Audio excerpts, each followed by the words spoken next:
अभी आपने सुना कार्यपालिका क्या है, इसके बाद कार्यपालिका के प्रकार कई कार्यपालिका अलग अलग देशों में अलग अलग प्रकार की कार्यपालिका होती है। जैसे अपने आपने देख लिया है कि कौन चलाता है, पीएम की शक्ति ज़्यादा होती है, कहीं राष्ट्रपति की ज़्यादा होती है, कहीं मंत्री होगी। तो इस प्रकार से आप देखेंगे अमेरिका का सबसे पहले तो संयुक्त राज्य अमेरिका में अध्यक्षात्मक व्यवस्था है। अध्यक्षात्मक का मतलब होता है यानी आधी राष्ट्रपति के पास होती है और आधी प्रधानमंत्री के पास होती है। अध्यक्षात्मक व्यवस्था है और कार्यकारी शक्तियां राष्ट्रपति के पास होती है। अपने यहाँ किसके पास होती है?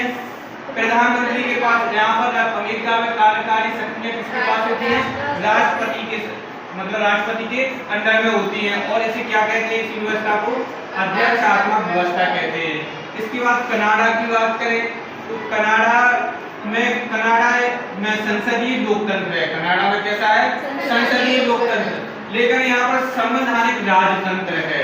देखो यहाँ पर एक बात समझने की है, संवैधानिक राजतंत्र। राजतंत्र यानी होता है राजा का शासन। यहाँ पर गणराज्य नहीं है, यहाँ पर क्या लिखा हुआ है? राजतंत्र। यहाँ पर आज भी राजा होते हैं, लेकिन किस पर होते हैं? संविधान पर आधारित। यानी वहाँ पर जो मुख्य होता है संविधान होता है। यानी जो राजा होता है, राजा शासन चला रहा है, लेकिन किसके अंदर के आधार पर चला रहा है? संविधान के आधार पर। ऐसा नहीं है कि आज राजा बना हुआ है तो राजा बैठा हुआ है, अगर राजा किसी की हत्या कर दे तो उसे फांसी नहीं होगी। तो इस संविधान में ऐसा ही वर्णन है कि अगर राजा कुछ कर देता है तो राजा को भी फांसी हो सकती है। लेकिन क्या है वहाँ पर?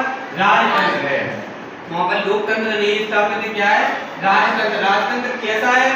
संवैधानिक राजतंत्र है। ऐसा नहीं कि राजा का परिवार है, अब राजा है तो राजा का परिवार है तो वो चाहे तो कुछ भी कर दे, तो ऐसा नहीं है। लेकिन एक संवैधानिक तौर पर ही इसको स्थापित किया जाएगा।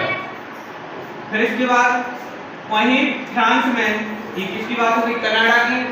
फिर इसके बाद वहीं फ्रांस में राष्ट्रपति, प्रधानमंत्री, अर्ध अध्यक्षात्मक। देखो अर्ध अध्यक्षात्मक व्यवस्था के भाग हैं। जैसे अर्ध व्यवस्था के कैसे भाग हैं? क्योंकि यहाँ पर क्या है?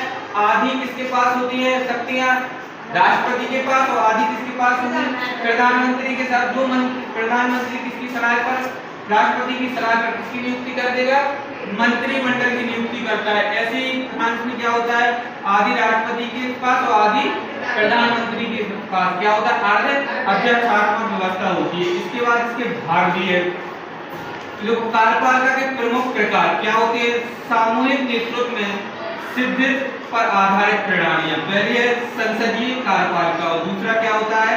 अध्यक्षात्मक कार्यपालिका। तो संसदीय में हमने आपको बताया दिया है कि संसदीय का मतलब कौन होता है?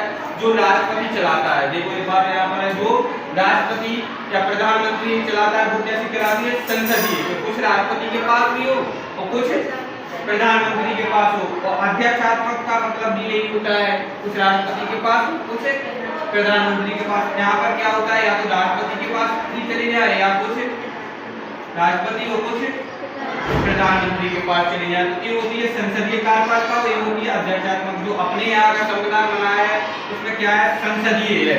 ऐसा तो नहीं है कि राष्ट्रपति के पास कुछ भी सब कुछ राष्ट्रपति को बना देंगे तो प्रधानमंत्री ऐसे ही बन जाएंगे क्या?